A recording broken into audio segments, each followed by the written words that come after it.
video that you made like 2 years ago about your old costume? Yeah, what about it? Dude, it's been like 2 years since you posted that. What happened to your 2024 costume? I don't know, I had lots of stuff to do. I had school. Yeah. Not school stuff?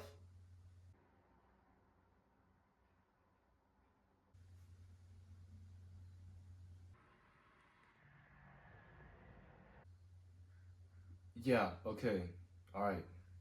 Yeah, alright, fine. I'll do it. Oh, and you're also gonna use the old intro, because why not? Wait, what? No. Why? There's so many other ones you could make, and why that one? You know it sucks.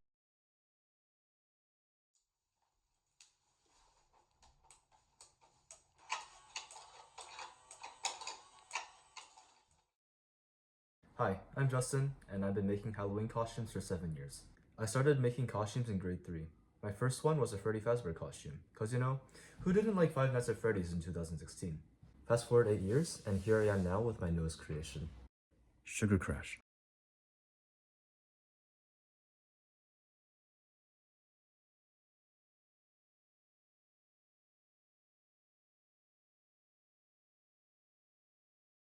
Normally I would start designing costumes in June, but this year I didn't. You see, last year I made a Google Docs with 5 costume designs to choose from. While I was choosing designs, I asked my mom what I should be for Halloween, and she said that I should be a candy dispenser.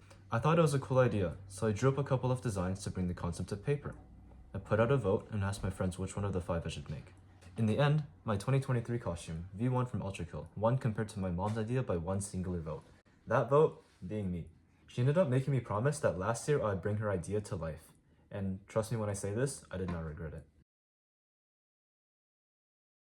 Based on my last year's design, I came up with 2 more variations, Nostalgic and Carnival. With Nostalgic, I went for a fun and traditional look with awning shoulder pads and elements of a gumball machine. With Carnival, I went for a more vibrant, theatrical look with theme park shoulder signs and a spinning Ferris wheel in the middle. All 3 designs would transfer plastic balls with candy inside them from my back to my hand to give to others. I put out another vote, and Carnival won by a landslide. Now, it was time to get to work.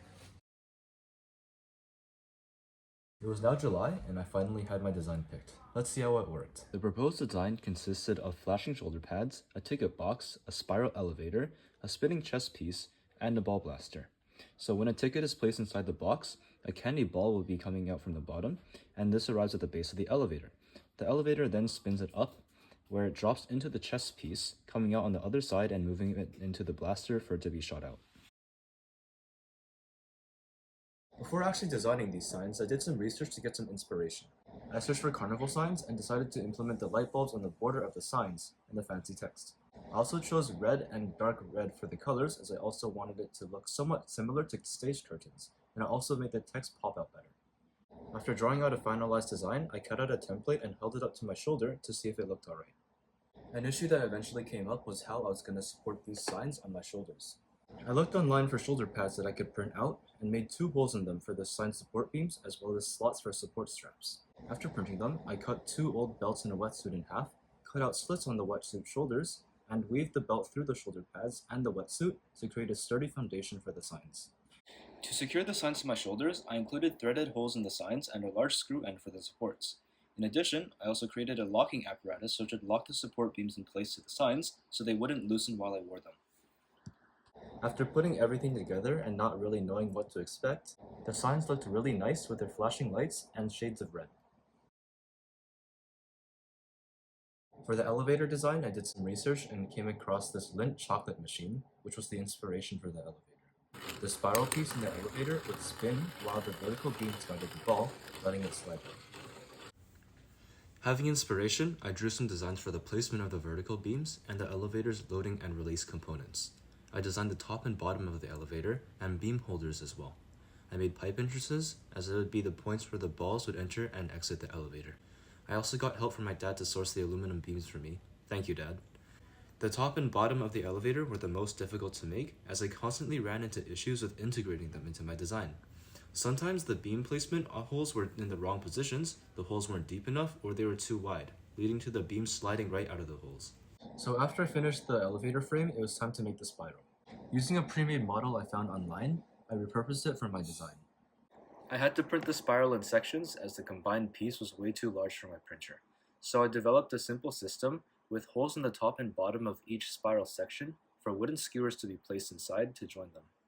I also bought a motor and some flange couplers online, which I placed into the bottom holder of the elevator and made a small circuit switch to turn it on and off. In addition to functionality, I also wanted to take inspiration from a high striker game that you might see at a carnival. On the sign, I used the same shades of red I used for my shoulder signs. I also 3D printed some numbers for the height indicators on the sign and made a small hammer out of some scrap cardboard and construction paper. After making the sign, I made some holders which would slide onto the elevator beams. I locked the sign and the holders together by designing a small hole in the holder, cutting out some of the sign to match the hole, and placing a 3D printed rectangle to slide into the holder slit. Now the elevator was finished. Let's move on to the wheel. When I was designing the wheel, I wanted to take inspiration from an iconic staple of a theme park, the Ferris wheel. While doing research, I noticed that Ferris wheels almost always had lights on the outermost circle, sometimes flashing in a pattern. In the end, I decided to make the Ferris wheel with 3 colors, 2 of them being the same bright and dark shades of red, along with a white border. I also wanted to use the same flashing lights that I used with my shoulder signs along the wheeled border. I made the internal spinning structure with 3D printed parts glued around an empty filament spool. These forks would convey the balls towards another fork fixed to the inside of the wheel as the structure spun. The gaps in the spinning and fixed forks allow the structure to spin freely, as well as pushing the ball out of the wheel. To move the structure, I used another DC motor and designed a part which would fix the spinning structure to the motor shaft. I also designed a holder for the motor, its battery, and its switch. Because the light decor only had 2 control boxes, both being used for the shoulder signs, I had to make my own to make the lights flash. For this, I used an Arduino Uno and a relay board. I found a YouTube tutorial online on how to code the Arduino to operate the relay board, and after some trial and error, the flashing effect was complete. The wheel was finished. Now I had to put everything together. To finalize this costume, I had to somehow connect the wheel to the elevator and connect this whole device to myself. To connect the wheel to the elevator, I cut off sections of a flexible plastic pipe that I bought online and placed them inside the tube connectors on the wheel and the elevator. I then secured it by forcing in plastic pegs that I made to stop it from sliding out. I did the same for the loading pipe that was supposed to go over my shoulder. To fix the other end, I would tie the pipe to my arm with a long ribbon. When I put it all on, I noticed that the wheel was too heavy and would tilt to the left, so I needed to design something that would hold it from the bottom. I designed the support that would be secured to the wetsuit and apron with a large rivet that would go through holes in the clothing. This would be secured to the wheel with a dovetail locking mechanism. Now, the costume was finally finished. So what happened on Halloween? I ended up participating in the school Halloween competition and ended up in first place because, I'm like that. During the evening, despite heavy rain, I ended up getting enough candy to fill half a luggage bag. But was that the best thing that day? No, not at all. While I was going to the costume competition at my school, one of the younger kids ran into me, and they were like, "Hey, that's a pretty cool costume." So I said, "Thanks. Do you want to see how it worked?"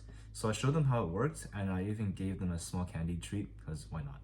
Turns out, a teacher was watching this entire interaction who happened to know my French teacher. So the next day after Halloween, my French teacher came up to me and said, "That interaction you had with the student yesterday made their day." I was literally stunned. Even now, I can't describe the feeling that I felt on that day. Up until then, I always thought that Halloween was just some fun tradition where kids could roam the streets, knock on doors, and get candy in return. But that day made me realize that Halloween was so much more.